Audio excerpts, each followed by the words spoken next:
Pandemi COVID-19 atau virus corona dikonfirmasi oleh Presiden Joko Widodo masuk Indonesia pada tanggal 2 Maret 2020. Virus yang dikatakan berasal dari Wuhan, Cina ini sudah mulai menyebar sebelum bulan Maret.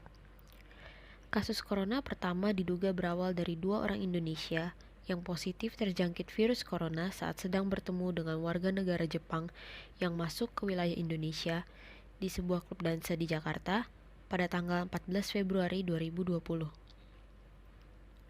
Saat itu, Indonesia merupakan salah satu negara yang sama sekali belum terjangkit virus corona. Namun ternyata dugaan itu salah, karena sebenarnya virus corona diperkirakan sudah mulai masuk ke Indonesia sejak minggu ketiga bulan Januari tahun 2020. Namun karena kurangnya kesadaran warga terhadap gejala virus ini, membuat seakan-akan Indonesia seperti kebal virus corona. Virus corona dapat menular dengan cepat dan mudah. Yang membuatnya berbahaya adalah, terkadang, gejala virus ini sama sekali tidak terlihat. Seseorang bisa terlihat dalam kondisi yang baik-baik saja, namun sebenarnya sudah terjangkit virus. Dan dalam keadaan tidak sadar, mereka bisa menularkan virus ini ke orang lain, terutama melalui cairan tubuh yang tidak sengaja terpapar pada benda-benda di sekitarnya, yang kemudian disentuh oleh orang lain. Memasuki bulan Maret, jumlah korban yang sudah terjangkit virus corona mulai meningkat tinggi. Grafik menunjukkan bahwa jumlah korban naik turun tidak stabil, namun akhirnya mencapai angka tertinggi pada bulan Mei 2020. Pada bulan Juni, dikonfirmasi ada 30.514 kasus korban positif corona. Kebanyakan korban berasal dari Provinsi Jawa Timur dan DKI Jakarta. Pada bulan April, sudah tercatat ada 4.377 pemakaman, ditambah dengan jumlah pemakaman di bulan Maret, yaitu sebanyak 4.422 korban, mengindikasikan bahwa lebih dari 2.500 orang telah meninggal dunia di Jakarta dalam 2 bulan terakhir. Sebagian orang yang meninggal dunia dengan gejala-gejala corona sebelumnya sama sekali tidak dites untuk melihat apakah dirinya terjangkit virus corona atau tidak. Ada dugaan juga bahwa sebenarnya korban positif lebih banyak daripada yang diumumkan ke publik. Virus corona ini dapat menular dengan mudah dari satu orang ke orang yang lainnya, seperti infeksi pernapasan lainnya seperti TBC. Penularan ini juga termasuk tetesan pernapasan atau cairan tubuh yang dihasilkan saat seseorang bersin dan orang lain menghirupnya. Bahkan, virus ini dapat menular saat tangan menyentuh permukaan yang telah terkontaminasi oleh cairan tubuh orang yang sudah terpapar virus corona. Meskipun dapat dengan mudah menghindari berada di dekat seseorang yang jelas-jelas sakit atau mengambil tindakan pencegahan terhadap virus yang ada di udara dengan menggunakan masker, menghindari virus yang berada di permukaan ini hampir tidak mungkin. Pandemi ini berdampak negatif ke berbagai aspek di dalam negara, seperti jumlah pekerja yang sudah banyak dirumahkan dan terkena PHK akibat terdampak COVID-19. Keseluruhan jumlah pekerja yang telah terkena PHK sudah menembus 2 juta orang. Dan berdasarkan data Kemenaker, per 20 April 2020, terdapat 2.084.593 pekerja dari 116.370 perusahaan yang telah dirumahkan dan terkena PHK akibat pandemi corona ini. Adapun rinciannya yaitu sektor formal sebanyak 1.304.777 pekerja dirumahkan dari 43.690 perusahaan. Sementara terdapat 241.431 orang dari 41.236 perusahaan yang terkena PHK. Ada beberapa alasan perusahaan melakukan pemutusan hubungan kerja selama masa penyebaran virus corona. Yang pertama adalah lemahnya permintaan pasar termasuk akibat kebijakan dari pembatasan sosial berskala besar atau PSBB. Yang kedua adalah keterbatasan bantuan modal, keterbatasan cash flow, terutama untuk membiayai gaji tenaga kerja yang merupakan komponen tertinggi dari biaya perusahaan. Ada beberapa alasan mengapa perusahaan melakukan pemutusan hubungan kerja atau PHK selama masa penyebaran virus corona.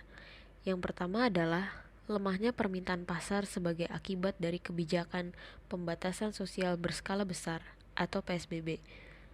Kemudian ada keterbatasan bantuan modal dan keterbatasan cash flow untuk membiayai gaji tenaga kerja yang merupakan komponen tertinggi dari biaya perusahaan. Tanpa stimulus tambahan dari pemerintah, maka cepat atau lambat kinerja perusahaan akan lebih tertekan lagi. Ini Bapak namanya siapa? Iden. Iden ya Pak, Iden ya? Ya. Udah berapa lama Pak dia jadi tukang gali kubur itu Pak? Oh, saya udah 23 tahun di 23 tahun ya? Iya. Oke, itu Pak, apa namanya, ini setiap hari tuh korban COVID ada berapa ya Pak yang dikubur Pak? Itu tergantung dari inilah naik turun lah. Turun ya Pak? Waktu kemarin 12, ini rencana 6 tapi bisa nambah gitu. Bisa 6, ini baru jam 10 udah 6 orang Pak? Selain pekerja perusahaan, pegawai swasta atau pekerja kantoran, dan tenaga medis, di tengah pandemi COVID-19 ini, profesi para tukang gali kubur juga harus menelan dampak yang buruk. Tukang gali kubur nyatanya menjadi salah satu solusi utama pemerintah dalam membantu mempercepat penanganan jenazah korban COVID-19. Tukang gali kubur sangatlah rentan tertular virus corona. Dalam melaksanakan tugasnya, mereka harus menyelesaikan satu makam kurang dari 10 menit untuk menekan risiko tertular COVID-19 dari jenazah yang akan dikuburkan. Kekhawatiran terbesar adalah ketika menurunkan peti dari ambulans, sebab peti harus dipegang dan pastinya akan ada kontak antara peti dengan anggota tubuh para pengubur. Selama pandemi ini, pekerjaan tukang gali kubur seperti tidak berhenti karena ambulans selalu datang membawa jenazah korban COVID-19. Oh, itu biasanya kalau pas dikubur itu ada nggak apa namanya protokolnya Pak? Iya, protokolnya intinya kan kita harus pakai APD lengkap. Istilahnya pertama ahli waris jaraknya jauh, radiusnya ke pemakaman. Ya kita intinya itu aja, jaga jarak.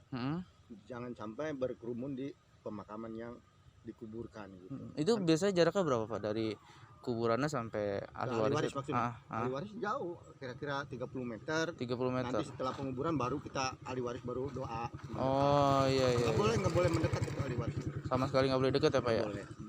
Ada keluh kesah nggak Pak, misalnya pas nguburin itu apa takut kena juga gitu atau gimana? Ya intinya awalnya sih takut. Ya di sini kan sehubungan tugas ya kita harus jalani juga gitu. Jangankan hari-hari biasa, waktu hari Lebaran aja kemarin hari Minggu karena tugas kita ya harus di Lubang, nggak kemana-mana. Jadi persiapan untuk melayani lah.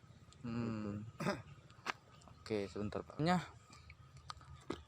Ini jumlah totalnya berapa ya Pak ya yang dikubur di sini Pak? Untuk keseluruhan? Iya, keseluruhannya. Semua untuk keseluruhan sih ada datanya di kantor.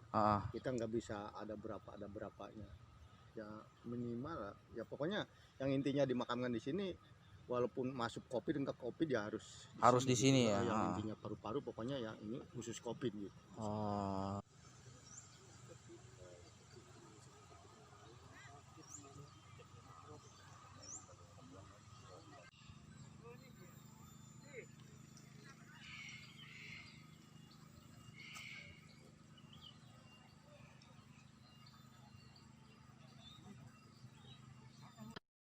Ada banyak kendala yang harus dihadapi oleh para penggali kubur, khusus jenazah penderita COVID-19. Banyak tukang gali kubur yang mengaku tak berani lagi untuk tidur di rumah dan memilih untuk tidak bertemu keluarganya sementara waktu ini selama pandemi karena khawatir akan membawa virus corona setelah memakamkan jenazah yang mengidap COVID-19. Selama pandemi ini, dalam satu hari, pengubur jenazah bisa menguburkan kurang lebih 20 jenazah dalam satu hari. Pada hari biasa sebelum pandemi, biasanya mereka hanya menguburkan 4 jenazah dalam satu hari. Pada awalnya, banyak penggali kubur yang tidak tahu apa-apa tentang virus corona dan proses penyebarannya. Akibatnya, tingkat kematian akibat virus corona di Indonesia adalah yang tertinggi di Asia Tenggara, yaitu sekitar 9%. Setengah dari total kasusnya ada di Jakarta dengan sekitar 300 kematian. Itulah mengapa para penggali kubur mengatakan bahwa mereka tidak pernah sesibuk ini selama bekerja. Tidak seperti biasanya, para penggali kubur pun juga harus memakai atribut sesuai dengan protokol untuk mencegah penularan virus corona. Salah satu contoh standar kesehatan yang harus dipakai oleh para pengubur jenazah yaitu mereka harus menggunakan APD atau alat pelindungan diri lengkap dengan sarung tangan dan masker sesuai dengan standar kesehatan khusus COVID-19. Para penggali kubur hanya berharap agar masyarakat tetap mengikuti anjuran pemerintah untuk tinggal di rumah, jangan berkerumun dan jangan keluar rumah sampai pandemi ini benar-benar selesai. Agar tidak banyak korban yang terus berjatuhan dan pandemi ini dapat segera berakhir.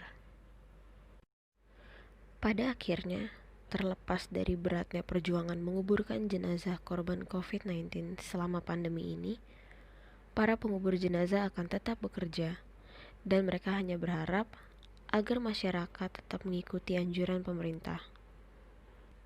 Karena jika semakin banyak warga yang melanggar aturan pemerintah atau kebijakan seperti PSBB, maka akan banyak lagi korban yang berjatuhan karena proses penularan virus ini yang terbilang sangat mudah dan cepat menyebar. Proses penyebaran virus ini hanya bisa ditahan apabila warga menaati aturan dan kebijakan selama pandemi ini. Walaupun belum diketahui secara pasti kapan pandemi ini akan berakhir, harapannya adalah warga tetap menaati kebijakan dan protokol kesehatan selama pandemi ini agar bisa segera berakhir, sehingga semua dapat beraktivitas kembali seperti biasa.